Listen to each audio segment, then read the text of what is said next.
Yeni videoya hoş geldiniz arkadaşlar. Şu anda Kanazawa'dayız ve Japonya'nın en güzel korunmuş köylerinden birine gideceğiz. Shirakawa-go'ya gideceğiz.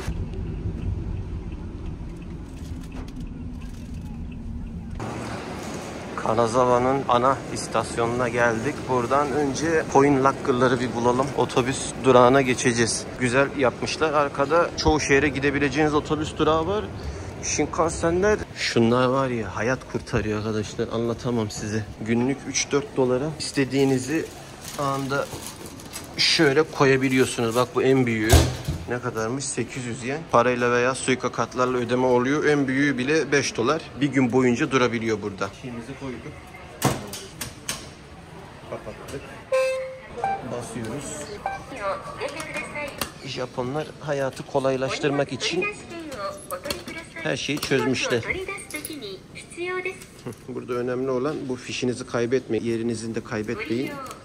Bak kapandı. Arkaya gidiyorsun, yeme içme alanları, sabahın köründe kahvaltı edebileceğin, trene binerken yemek alacağın, hediyelik eşya alacağın alanlar. Japonya'da bu tarz Fransız pastaneleri meşhur. Tatlı, tuzlu her şeye ulaşım var. Şuradan bir girelim. Fiyatlar ortalama 1,5 dolardan başlıyor. Lezzetli yapıyorlar. Peynirli, çikolatalı, tereyağlı. Oo. 1 doların bir tık üstü. Güzel gözüküyorlar. Sandviçler de var. İçlerinde yumurta, jambon, yeşillik. 529 yen, 3 dolar. Bizim setimiz bu. Bir tane de meyve suyumuz olsun. Görüşürüz ablam. Her şey çok basit Japonya'nın istasyonlarında. Kahvaltı malzemelerimizi aldık. Geldik, hemen arka taraf birkaç dakika yürüme mesafesinde otobüs durağı. Tren istasyonun içerisinde bir tane ofis var. Oradan Shirakawa-go, Universal Studio, Tokyo'su, osu busu, her yere gidebileceğiniz buradan otobüslere bilet alabiliyorsunuz. Ne güzel mimari yapmışlar ya. Biz 4 numaralı perondan Shirakawa-go'ya gideceğiz. Bu ofisten biletleri alabiliyorsunuz arkadaşlar. Ayrıca günlük otobüslerde geçerli sınırsız bileti de alabiliyorsunuz. 800 yen civarı. Kanazawa'da şehir içerisindeki otobüslerde Pasmo geçmiyor. Biz nerede bekliyoruz ya? Otobüs sistemi çok güzel. Çok gelişmiş. Buz gibi bir hava var. Karla karışık yağmur yağıyor. Şimdi ofislerden bileti aldığınızda size şöyle bir şey veriyorlar. Kanazawa'da otobüs bileti bu arkadaşlar. Gideceğiniz saat, tarih, kaç kişi olduğunu yazıyor. Biletin hala kağıt şeklinde biletler. Şunu da söyleyeyim. Büyük bagajlarınızdan burada para almıyorlar. Şehirler arası yolculuk yapar gibi çantanızı koyabiliyorsunuz. Biz tekrardan buraya döneceğimiz için coin locker'a buyduk. Böyle daha rahat rahat gezeceğiz. Shirakawa-go buradan 1,5 saat uzaklıkta. Burada yazanların hepsine gidiyor. Universal Studio'ya da gidiyor ya. Canımın içi dedi, arabada kiralanıyor, onu da göster dedi. Uluslararası ehliyetiniz varsa araba kiralayabiliyorsunuz Japonya'da. Üstte de Japonya'da yiyebileceğiniz en uygun yemekleri satan Saizeriya var. Ama çok tavsiye etmem. Hiçbir tadı tuzu yok. Bizim gideceğimiz otobüs geldi. Shirakawa-go'ya bununla gidiyoruz. Otobüsler güzel, bakımlı. Buraların yolları biraz çetin, hava koşulları nedeniyle sağlam otobüsler. Çok nadir buralardan sorun çıkıyor. O yüzden güvenerek gidebilirsiniz. İşlerini güzel yapıyorlar. Shirakawa-go ile ilgili ufak bir not daha vereyim. Özellikle hafta sonuna denk gelirseniz biletinizi aynı güne bırakmayın. Birkaç gün önceden alın. Dolu oluyor. Bayağı dolu oluyor. Oy, şöyle 10-15. Gel.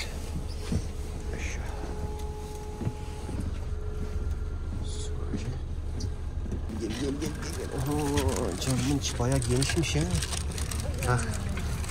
1.80 ayağı bunlar arkadaşlar. Bayağı da genişmiş. Günübirlik. Saç ve makyajdan sorumlu canımın içi kamera arkası. Koordinatörlüğü, Spielberg asistanlığı falan hepsi ondan soruluyor. Şarj yeri de vardı ama Japon konsentiniz, priziniz. Konsent hatta ne? Charge şitokara nanka. Ay. Böyle gidiyor. 後ろが人来たらしてよ。前に gösteriyorum işte canım. もう一人がいるから。 Arkada insan varken böyle şeyler yapmayın. Kanazawa halkı, görüşürüz. Ama bunlar da bize geliyor zaten. Japonya'da trenlerde, otobüslerde, yani bu tür şehirler arası otobüslerde yeme içme serbest arkadaşlar. Sağdan soldan koku duyarsanız normal karşılayın. ご注文シートベルトの着用をよろしくお願いします。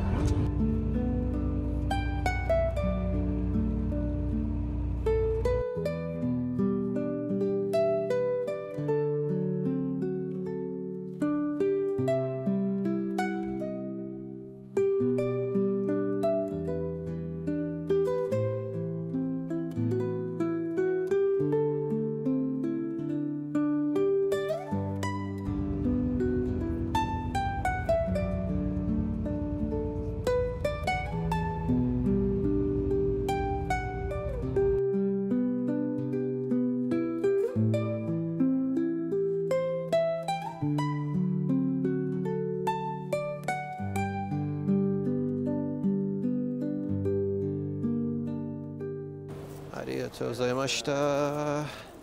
Bu araçla geldik. Vallahi abi bizi karlı yollardan seri bir şekilde getirdi. 5 dakika erken getirdi. Rüya gibi bir yerdeyiz vallahi. Duyduğuma göre buralarda çöp de yokmuş. Dünyanın en güzel bayrağını bulduk. Shuttle bus'la yukarıya kadar çıkartıyor. Türkiye'den gelen kişi daha olmamış şu ana kadar. Ben şöyle bir dünya gözüyle Türkiye'den geldim belli ettim. Buraya gelirseniz yapıştırın. Geldiğinizde hemen buradan terminalin içerisinden kendinize bir harita alın. İstediğiniz yere gidebilirsiniz. Abi dur.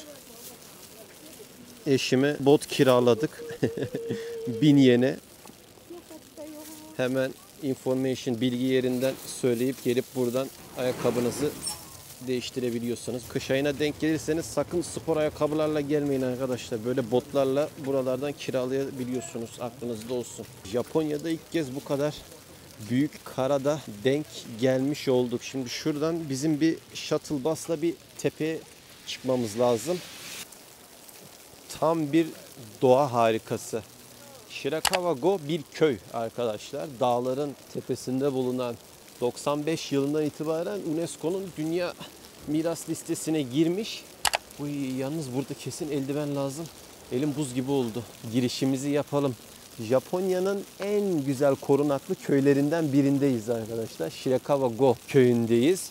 Tokyo'dan böyle 4 saatte filan otobüsle, trenle, kombinasyonla geliniyor. Biz Kanazawa'dan geldik 1,5 saatte. Sazlıklardan yapılma çatılar, bilgileri vereceğim size, detaylı anlatacağım tarihini, her şeyini.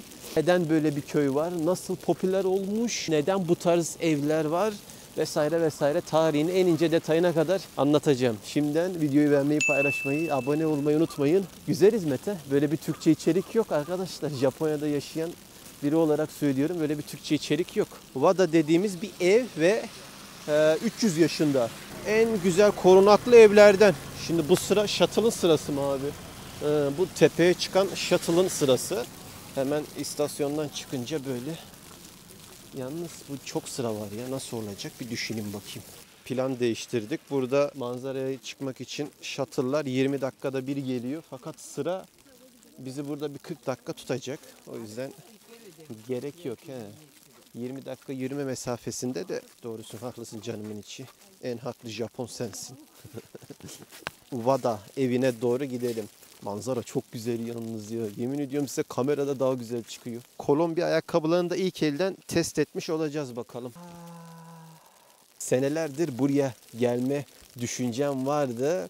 Fakat en sonunda ne oldu? Japon eşimle beraber geldik. O da ilk kez buralara ayak bastı. 400 yen bir girişi var. Şimdi bu ev Shirakawa-go köyünde buradaki en eski evlerden. Tepesindeki sazlıklardan yapma çatıyı görüyorsunuz değil mi? Bunların bir sebebi var arkadaşlar. Bütün köydeki çatılar bu şekilde. Canım için şöyle bir dön. Kuvvetli bir dön, bir herkese bir göster. Bunun en büyük sebebinden bir tanesi görmüş olduğunuz bu doğa şartları. Yani boyumuz kadar kar var şunda. Evlerin neredeyse yarı boyutunda kadar kar var. Bu köydeki evlerin genel bir adı var. Gassho Zukuri diyorlarmış bu evlere. Gashozukuri bu evlerin adı. Üçgen şeklinde olmasının sebebi de işte Japonlar dua ederken böyle ellerini birleştiriyor ya, oradan geliyormuş. Bir diğer olayı da burada ipek böceği yetiştiriciliği bir hayli fazlaymış. Bu çatılarda kullandıkları malzemeler hep aynı. En önemlisi kaya otu, bir de Çin kılıç otu diye geçen iki tane önemli ana malzemesi var. Genellikle yapılar hep ahşap. Tamamıyla izole bir köy yaşantısı var burada. O yüzden hiç bozulmamış. Savaşlardan vesaire, ondan bundan her şeyden kaçmış. Evlerin en küçüğü asırlıktır yani. Çok turistik bir yer, çok kalabalık.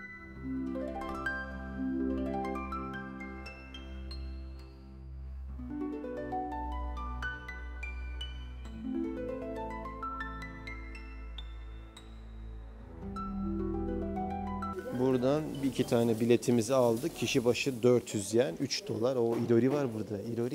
İrori var burada. Ha. Demir sıcak mı? 本当についてると思う。 Honto. Sıcak yani biraz. 本当の Bizdeki yani sobanın Japon işi versiyonu. İçlerinden çay içiyorlar. Ev buradan itibaren ısınıyor. Evin büyüklüğüne bak ya. Bu evi nasıl ısıtacaklar? Terlik mi giymemiz lazım? Ama bana göre terlik yoktur ki burada.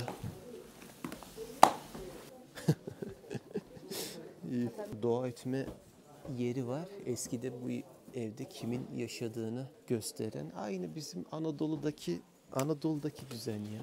Vallahi. Klasik bir Japon evi. Tatamili. Japonya'nın en eski evlerinden bir tanesindeyiz. Wada evi diye geçiyor. Gashozukuri evleri. Evler var ya, dayanıklı olduğunu girdiğinizde hissedebiliyorsunuz ya. Dışarıda evin boyutunda kar var ama hiç o havayı vermiyor. Wada evinin sebebi, buranın sahibi adı Wada'ymış. Wada abimmiş. Ya dışarı bak, sürmeli kapılar. Isınabiliyoruz mu burada? Dışarıdaki manzaraya bak. Güzel bir görüntüsü var. Gashozukuri evlerinin çatı katlarında ipek böceği yetiştiriciliği yapılıyor. Burada onu anlatıyorlar. Buranın ekonomisi ondan dönüyormuş. Ablam, ono ne kadar büyük burası böyle. Ablamdan sonra bir ben çıkayım.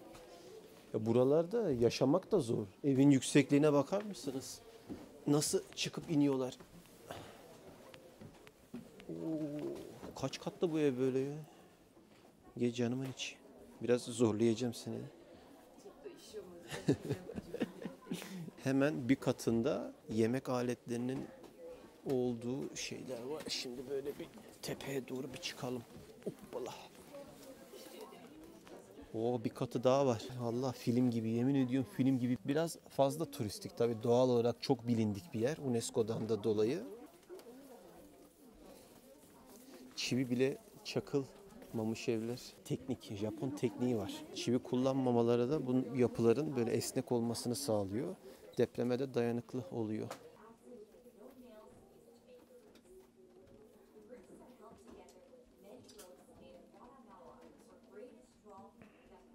Bir Japon tekniği var. Bu işlerden anlamak lazım gerçekten. Anadolu insanına benzetiyorum. Bizim dedelerimiz, babaannelerimiz de evleri çamurdan, kendi elleriyle böyle çamuru taşa süre süre ev yapmışlar. Dünyanın bir ucunda da doğadan gelen şeyleri kullanmışlar bir şekilde. Selvi ağacı en çok. Selvi, sedir, kestane ağacını çok kullanıyorlarmış burada. Ama mükemmel bir yapı var. Bakar. Çivi çakmadan yaptık diyor canımın içi. Japon ne de olsa. Ama inanılmaz büyük bir ev ya. Bu evleri yapmak böyle seneler ister gerçekten. Nasıl sıcak tutuyorlar bu evi böyle.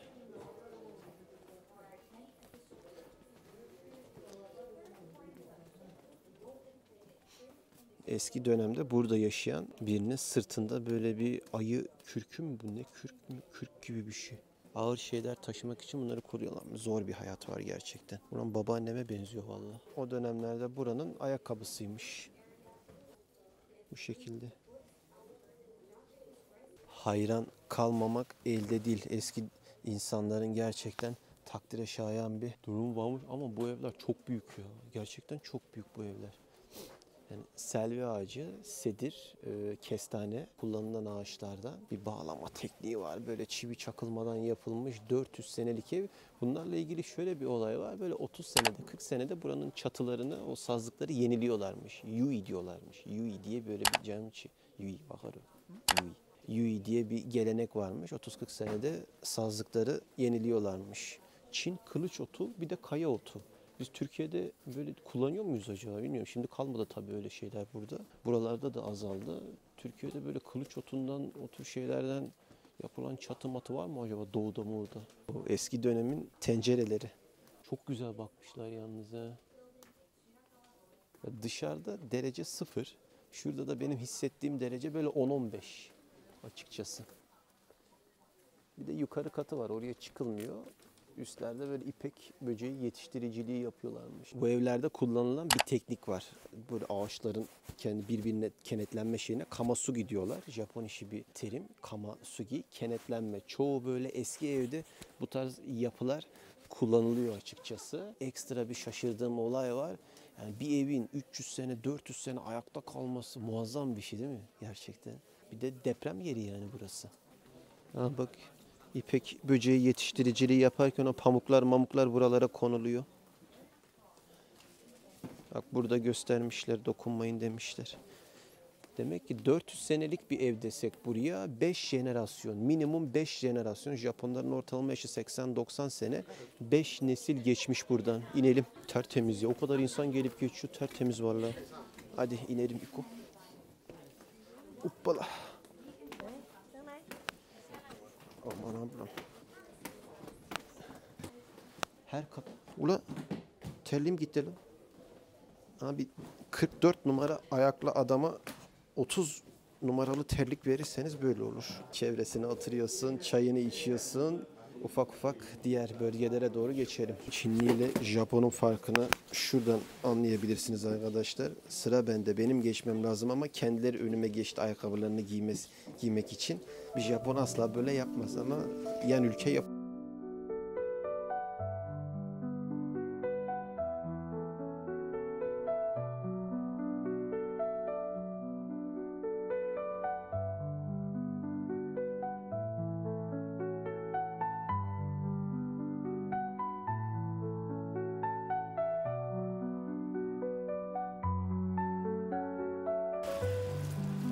Burada bir ara sokak yok mu? Bir aralara girelim.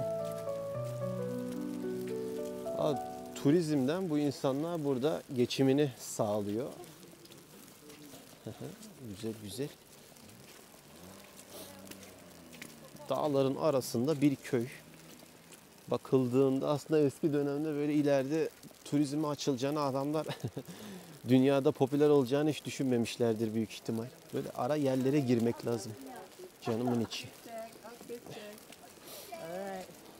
İnsan geçmiyor. Şöyle bir Takashi amcamın kapısını bir çalalım. Semsert. Mite mite. Buradaki evlerin şimdi gözükmüyor ama hepsi yerden yüksek yapılmış. Sulardan tabii korunmak için, taşkınlardan korunmak için. Adamlar bir çatı yapmış, sıcak havayı vermişler ya. Bakıldığında bir mühendislik harikası aslında. Evlerin çatılarıyla alakalı şöyle bir şey var. Suyu emmiyor. Suyu emmiyor. Böyle hemen kuraklık sağlıyor. Yaradan dünyanın içerisine her şeyi koymuş. Demiş ki ben koydum gerisi sizde. Bakın başının çaresine ben size her şeyi verdim demiş. Buradaki neredeyse bütün evler beraber kendi aralarında işbirliği yaparak birbirine yardım ederek değiştiriyorlarmış. Kamerada bakıyorum nasıl gözüküyor ama gerçekten devasa boyutta arkadaşlar. 25-30 metre arasında bir yüksekliği var. Bakar mısınız? Hiç böyle ıslak değil. Burada yaşayan bir ailenin evi. Onlar için artık turistik değil ama böyle bir görüntüsü var.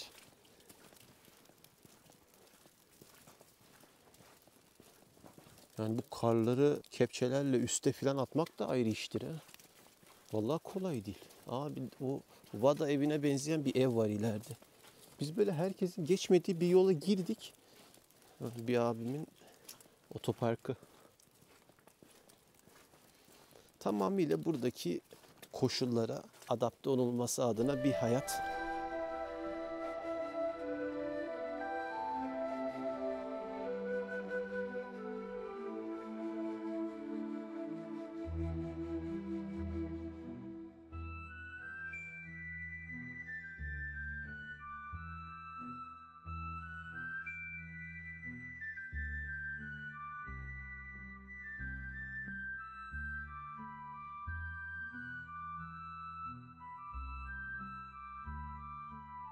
Yoruldu, canımın içi de yoruldu. Japonya'da gördüğüm en fazla kar, Hokkaido'ya gitsek en az bu kadar görürüz gerçekten. Hokkaido'da böyle diyebilirim ya. Kıyafeti alan Kalantar abime teşekkür ediyorum. Kendileri büyük ihtimal izliyordur. Selamlar. Çok sıcak tutuyor abi var ya. Keşke siz de burada olsanız da kar topu oynardık. Kar gördüm, kaydım, kaymaz olaydım şarkısı da burada hep aklıma gelen.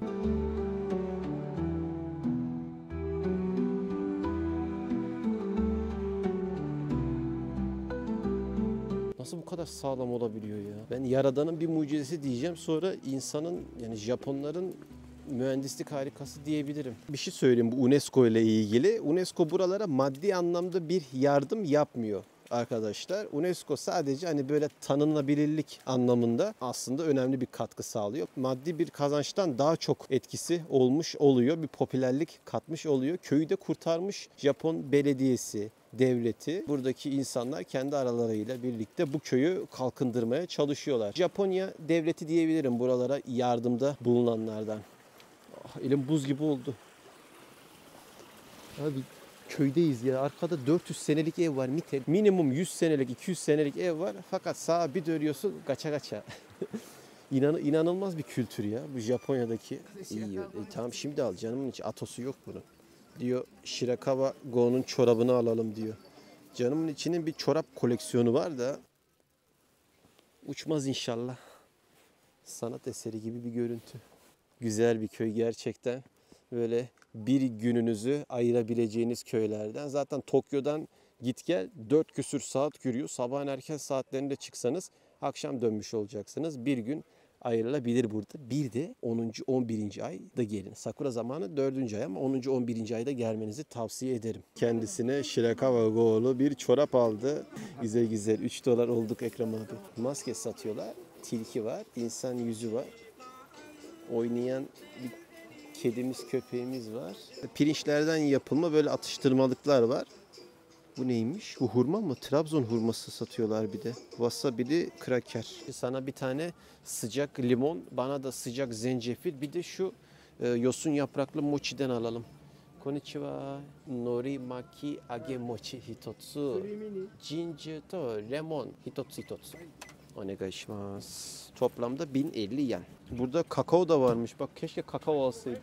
Neyse ginger iyidir. Zencefili Japonlar mutfağın her yerinde kullanıyorlar. Turşusunu sushi ile birlikte yemesinden tutun da her yerde var. Tavsiye ederim. Bol bol zencefil tüketin. Kakao 450 yen 3 dolar. Kahveler, espressolar 2 dolar. Dondurma 3 dolar. Bira 3 dolar. En büyük bira 5 dolar. Tamam canım. Burada her yer zaten goshi zukuri. Goshi zukuri. Zukuri deyince aklıma nedense Arsenal'da oynayan Zinchenko aklıma geliyor. Zinchenko bakar o. Arsenal'ın o Sakın o player'i. Goshi zukuri dattara maçı. Zinchenko bemos. Sen ne anlatıyorsun? Sen ne anlatıyorsun? Türkçeyi öğrenmesi biraz sıkıntılı olacak gibi. Jinjin arigato gozaimasu.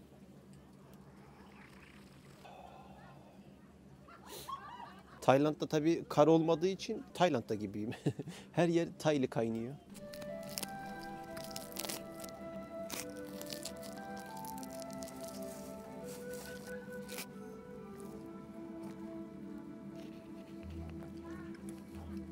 Sakız gibi kızartılmış, soya sosuna bulanmış, yosun yapraklı. Biraz çiğnemekte zorlanabilirsiniz. Dikkatli yiyin, yapışabilir boğazınıza. Biraz bir tık tehlikeli olabilir. Tamam. Gamu mitai.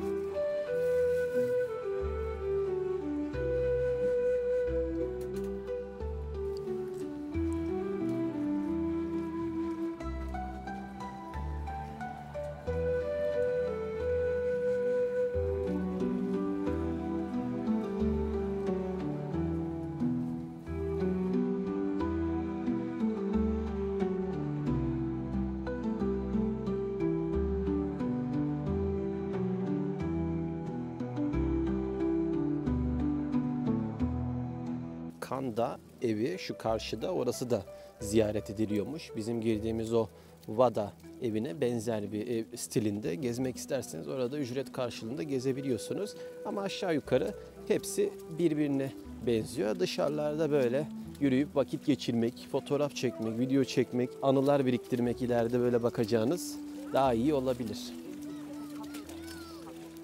Kafe. Wow. Kafeye bakın. Shirakawa köyde. Wow. Bu nasıl kafe böyle? İlginç. Bir ilerleyelim bakayım. Merak ettim. Gerçi zencefilli çayımızı filan içtik ama bunlar nasıl bu kadar kuru kalabiliyor ya? Çok enteresan. Ana, ne güzel bir kafe böyle ya. Tam böyle sakura hanımefendilere hitap edecek tarzda. Canımın içi, biz tepeye... pardon. Sürmez. Sorry.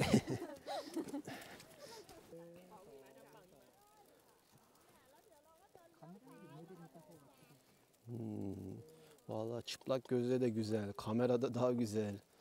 Özellikle karın yağması. Avuççu gibi bir yerdeyiz ama gerçekten güzel. Oho. Vallahi koi balığı gibi.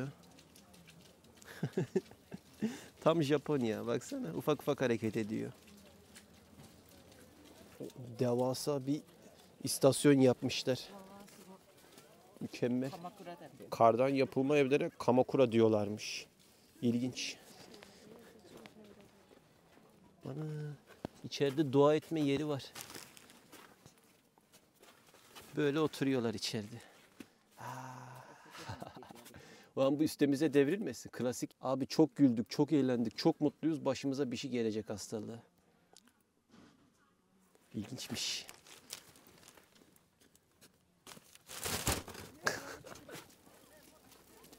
Her yeri ayrı güzel ya. Sağa giriyorsun, ayrı bir güzellik var.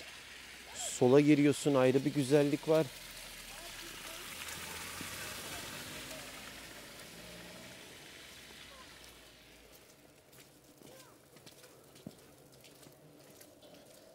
Ben bu videoyu Mart'ın ortasında çekiyorum. Soba da meşhur burada. Kara buğday diyebiliriz. Erişte. Soba da bayağı meşhurdur Japonya'da. 6-7 dolara satıyorlar. Bu karlar büyük ihtimal Nisan'ın sonuna kadar kalır benim tahminimce. Nisan'ın sonuna kadar, hatta Mayıs'a kadar da kalabilir. Overhead.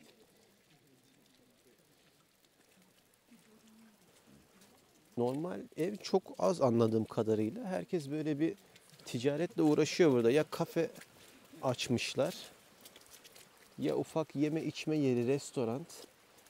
Bir şekilde turizmden para kazanılıyor burada. Şurada bir boy yürüyelim. Biraz da buranın tarihiyle alakalı birkaç bir şey söylemek istiyorum sizlere. İzole bir yer dedik değil mi buraya? Dağların böyle arasında kalıyor. Savaşlardan bu nedenle hep kaçmış, kurtulmuş. Neredeyse hiçbir savaşa bu köylüler girmemiş, katılmamış. Evlerin bu denli uzun yaşamasının nedenlerinden, uzun süre ayakta kalabilmesinin nedenlerinden 2 tane tarih vereceğim size. Bir Edo dönemi, işte 16. 19. yüzyıl arası, bir de Meiji dönemi. 1800'lerin sonundan itibaren olan dönemde 2 farklı olay var. Biraz ilerleyelim, anlatacağım. Kokobasho Moto Kirei. İşte burada her yerde fotoğraf çekebilirsiniz. Şöyle söyleyeyim size. Bak mesela kabaca duruyorum şöyle. Çok güzel bir görüntü. Mesela dönüyorum kabaca. Şöyle duruyorum mesela, normal. Sizin hiçbir şey yapmanıza gerek yok. Ambiyans zaten her şekilde izlettiriyor. Edo döneminde bu insanlar... Ne oldu, üşüdün mü? Edo döneminde buradaki insanlar, tabii feodal bir düzen varmış o zamanlarda. Vergi veriyorlarmış. Vergi neymiş? Pirinç. Bir de ipek böceği yetiştiriciliği yaptığı için işte kumaş diyebilirim. Dedeleri, babaanneleri o şekilde döndürüyorlarmış. Ne zamana kadar? Edo dönemi bitene kadar. 1800'lerin sonundan itibaren ne olmuş? Japonya feodal düzeni yıkmış arkadaşlar. Ondan sonra bu insanlar UNESCO ile beraber buraları kalkındırmışlar. Ana, biri yemek yapıyor ha. Yemin ediyorum tam şu anda doğuda, bizim Malatya'da köydeyim ya. Aynı o. Ben bir canımın içinin birkaç tane fotoğrafını çekeyim. Kire, metçe kire. Metça kireyi. Pirinç tarlası burası. Giriş yasak buraya ama. En ufak böyle bir yeri bile sazlıklarla örmüşler. Ne ki burası? Kafe mi? Bu da mı kafe? Çok çabuk sazlıkta karlar eriyor ama çok kupkuru tutuyor ya. İçerisine sıcak olması mükemmel bir şey. Myozenji Temple'ın lokal yeriymiş. Temple'ın müzesi. 400 yene buradaki tarihi tapınağı müzesini gezebiliyorsunuz.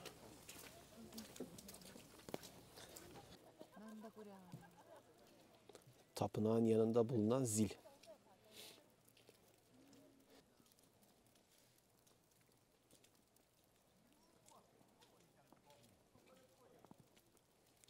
Şuradan bir girelim. Buranın kalınlığını şöyle söyleyeyim size arkadaşlar. Yüksekliğini şöyle anlatayım. Bakın. Genelde evler hep yüksekte yapıyorlar sudan korunmak için.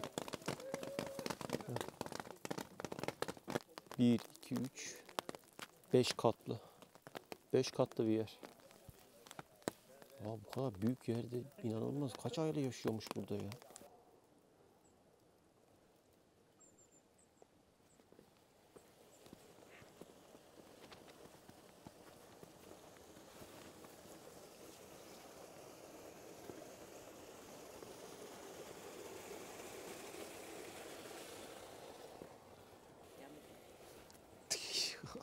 Otel varmış burada.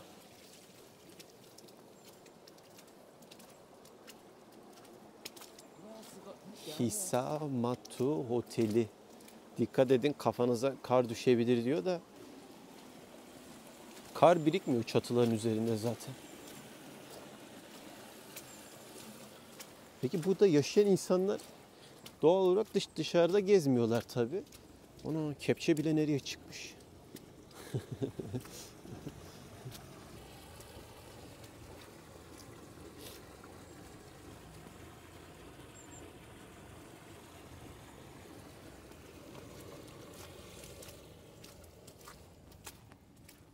Bak bura ev. Ev olduğu için giriş yapmayın diyor. Yanlışlıkla bizim gibi turistler falan gidebilir. Bak buralara da koymuşlar sazlıklardan.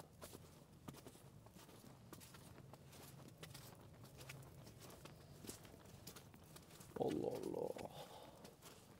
Burada normal ev.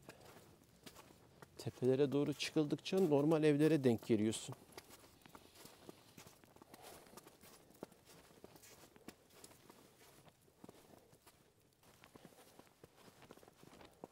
Anladığım kadarıyla her evin böyle bir kepçesi var.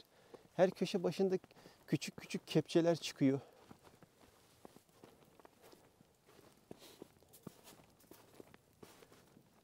Oh.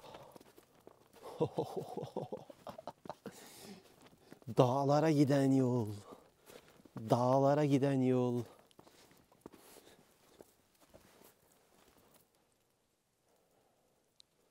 Güzelmiş. Yeni gelişen teknolojiyle birlikte yerlerden böyle su fışkırtıyorlar. Olabildiğince yerleri tertemiz kardan arındırmaya çalışıyorlar ki buz olmasın. Hava o kadar soğuk değil ama karlar üst üste çok biniyor. Güzel bir sistem. Bazı bölgelerde sıcak su falan da geliyor. Ama sadece burada gördük. Başka ara sokakta görmedik bunu. Şimdi gidebilirsek şu tepeye doğru çıkacağız. Öğle tatili olduğu için 12 ile 1.30 arası neredeyse tepeye çıkış, shuttle bus yok. Haberiniz olsun. Etli, yağlı mağlı bir şey aldık. İçerisinde et var. Kızartılmış 400 yen. Hida beef. Etleri güzel genel olarak.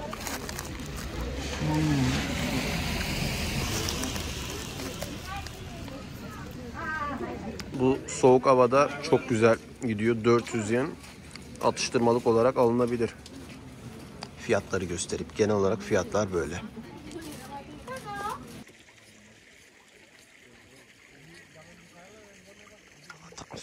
filmlik yer ha. Buradan Nuri Bilge Ceylan hocama sesleniyorum. Hocam buralara gelin. 3 ay kalın. Çok güzel film çekersiniz valla. Ben de yardımcı olabilirim. Kaçmış gelmiş buralarda yaşamaya çalışan bir gurbetçi Cemkun hikayesini anlatan, zorluklarla boğuşan hayatı gösterebilirsiniz hocam burada. 3 saat yürüyebilirim şu karın içerisinde. Şöyle bir sıkıntılı şey var. 1.30'a kadar tepeye çıkmak için shuttle bus yok. Yürüme yolu da karlar tarafından kapatılmış. Tepenize kar düşmesin, çığ falan bir şey düşmesin diye kapatmışlar.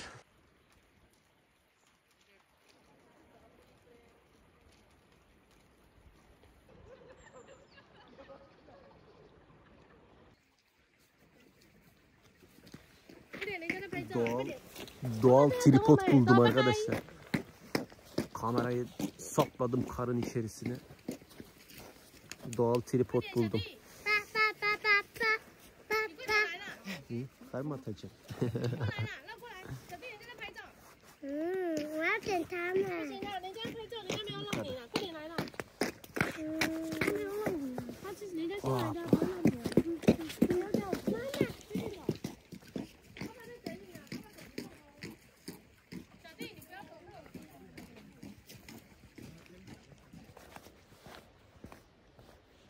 Aman Allah'ım, aman Allah'ım. Minyon mu bulduk? Hemen hepsini alalım. Vallahi Universal Studio biliyor nasıl para kazanacağını. Basıyor böyle şeyleri. Japonlar da meraklı. Hoşlarına gidiyor. Şöyle bir şey gördüm. Aha dedim yoğurt ya da süt satıyorlar. Alta bir çevirdik kafaya baktık. İçkiymiş. Böyle tatlı sake satıyorlarmış. Değişik bir görüntüsü var. Kaç? 10 dolar. Pardon.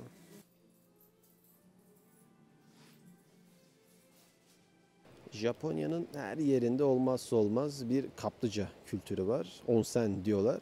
Bu binayı komple ona ayırmışlar. İçeride şu anda büyük ihtimal onlarca kişi çıplak bir şekilde beraber el ele kol kola geziyor. Buralarda kıyafetle girilmiyor içeriye. Erkek kadın ayrı ayrı giriyor fakat üzerinizdeki her şeyi çıkarıp girmeniz lazım. İçeriye giriş 800 yen. Otel gibi de yapmışlar ha. Shirakawa Go Noyu diye geçiyor. Wow, manzara güzel olmuş. Yalnız burada da şu karışık çıplak bir şekilde herkesin el ele kol kola girmesi biraz bende fobi gibi bir şey oldu maalesef. Buralara yolunuz düşerse kalmak istiyorsanız önceden rezervasyonunuzu yapın. Genelde kalabalık oluyor. Bayağı turistik bir yer oldu çünkü buralar.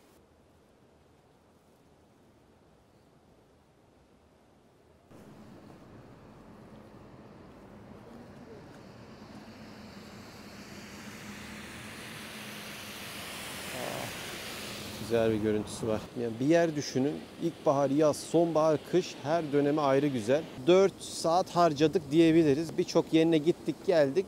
Tepeye çıkmak isterseniz ortalama bir yarım saat, 1 saat vaktiniz gidiyor. Bir yerde oturmak isterseniz de öyle 1 saat deyin. 5-6 saat ideal. Shuttle bus'ı bir türlü denk getiremedik. Öğle tatili girdi. Zamanımız yok. Dönmemiz lazım. Biz burayı biraz ara yer olarak kullandık açıkçası. Kanazawa'da bir 3 gün kaldık. Tokyo'ya dönerken böyle 3 saat 4 saat vakit geçirmeli, sabah erken gelip vakit geçirmeli bir yer olarak planladım. Buraya gelirseniz 5 saat ideal arkadaşlar. 5 saat kış olması tabii ayrı güzel ya. Videoyu burada bitirelim mi canımın içi şu manzarayla birlikte? Biz buradan Kanazawa'ya dönüyoruz. Kanazawa'dan sonra çok güzel bir başka videoda buluşmak üzere arkadaşlar. Yani görüp görebileceğiniz bayağı bir lüks trene bineceğim. Sadece o treni tanıttığım, Japon işi treni tanıttığım bir video çekeceğim. Şimdi yeni videoda oraya doğru gitmemiz lazım. 1,5 saat Kanazawa'ya yolumuz var. Rahatlatıcı, huzur dolu bence bir video oldu. Biz çekerken eğlendik. Kafamız dağıldı. Videoyu beğenmeyi, paylaşmayı, abone olmayı unutmayın. Bir sonraki videoda görüşmek üzere. Gidiyoruz. Görüşürüz. Shirakawa Go. Vallahi bembeyaz ha. Yemin ediyorum.